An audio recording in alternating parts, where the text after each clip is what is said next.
اعوذ باللہ من الشیطان الرجیم بسم اللہ الرحمن الرحیم واقیموا الصلاۃ وآتوا الزکاۃ وارکعوا مع الراکعین۔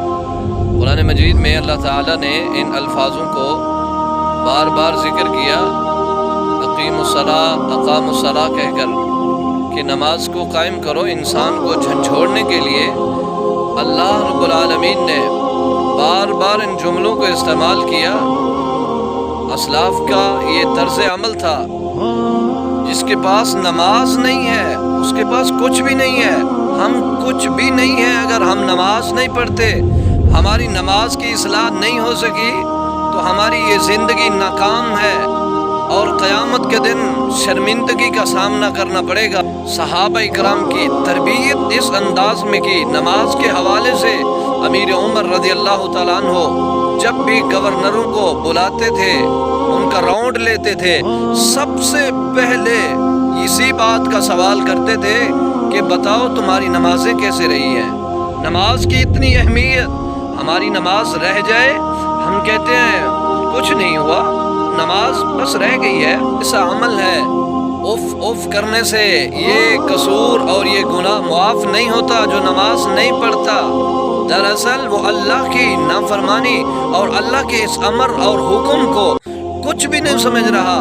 اگر ہم اللہ کے سامنے سجدہ کریں، اللہ کے رسول فرماتے ہیں جو نماز کے لیے آتا ہے وضو کرتا ہے، وضو کا پانی اس کے جسم سے لگتا ہے، اللہ اس کے سارے گناہوں کو معاف کر دیتے ہیں۔ لیکن جو عظیم رکن سجدہ کرتا ہے اس کی فضیلت کیا ہوگی؟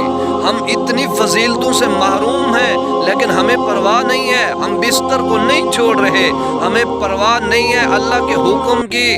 سمرہ بن جندب رضی اللہ تعالیٰ عنہ کی روایت ہے، اللہ کے رسول صلی اللہ علیہ وسلم فرماتے ہیں کہ اس شخص کے بارے میں جس کے سر کو پتھر سے کچلا جا رہا تھا، کون ہے؟ بتایا گیا الذی یقرأ القرآن ویحفظ، یہ وہ لوگ ہیں جو قرآن پڑھتے تھے لیکن یہ ایسے لوگ تھے، ایسے بدبخت وینام عن الصلاۃ المکتوبہ، جب نماز کا ٹائم ہوتا تھا یہ اپنی نیند کو نہیں چھوڑتے تھے، نیند میں سوئے ہیں نماز کو چھوڑ دیتے تھے۔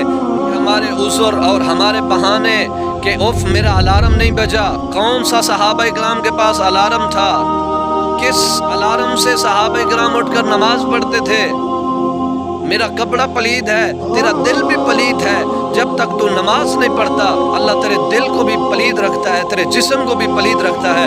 جب تو سر بسجود ہوگا اللہ کے سامنے اور آ کر وضو کر کے اللہ کے سامنے سجدہ کرے گا، اس اپنی پیشانی کو اللہ کے سامنے جھکائے گا، اللہ تیرے دل کو بھی پاک کر دیں گے، تیرے جسم کو بھی پاک کر دیں گے۔ لیکن اگر نماز نہیں پڑھتا تو یاد رکھیے ہر وقت اللہ کی نافرمانی میں ہے۔ دن کو موت آ جائے، رات کو موت آ جائے، کوئی پتہ نہیں انسان کی زندگی کا، لیکن انسان نافرمانی میں ہے جب تک انسان کے اندر نماز کی عادت نہیں ہے۔ اتنے نقصان ہم کر رہے ہیں، جو نماز نہیں پڑھتا اس کا جسم ناپاک ہے، سب سے زیادہ گندا انسان وہ ہے جو نماز نہیں پڑھتا۔ فرعون، حامان، قارون کے ساتھ ہوگا، اگر اللہ کی نافرمانی میں ہے اس کے سر کو پتھروں سے کچلا جائے گا۔ تو کیوں نہ ہو ہم اپنی اصلاح کریں، اپنی نیند کو چھوڑیں نماز کے لیے، اپنے کاروبار کو چھوڑ دیں نماز کے لیے۔ کتنا ٹائم لگتا ہے نماز کے لیے، اگر ہم نماز نہیں پڑھتے ہمارا کاروبار فیل ہے، ہماری زندگی کا ہر کام فیل ہے۔ اگر ہم نماز کو چھوڑ کر زندگی کی کوئی تجارت کرتے ہیں، لیکن یہ جو دین کی تجارت ہے، ہمارے ایمان کی تجارت ہے، اس کاروبار نے ہمیں رلا دیا اور قیامت کے دن اس کاروبار کی نقصان ہے تو اللہ تعالیٰ اس نقصان کی وجہ سے انسان کو جہنم میں ڈالیں گے۔ صلی اللہ علیہ وسلم کا فرمان ہے وَجُعِلَتْ قُرَّةُ عَيْنِي فِي الصَّلَاةِ، یہ جو نماز ہے یہ میری آنکھوں کی ٹھنڈک ہے۔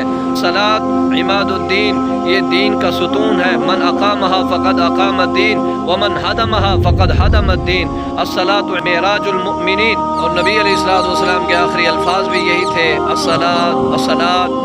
میری امت کے لوگوں، نماز کا خیال رکھنا، نماز کا خیال رکھنا۔ نماز کے معاملے میں ہم سست ہیں اور نیند کو ترجیح دے رہے ہیں۔ اللہ سے دعا ہے کہ اللہ تعالیٰ ہماری نمازوں کو درست کر دے اور ہمارے اندر جو ایمان کی لذت اور مٹھاس ہونی چاہیے اللہ تعالیٰ اس لذت اور مٹھاس سے ہمیں ہر وقت مالا مال فرمائے۔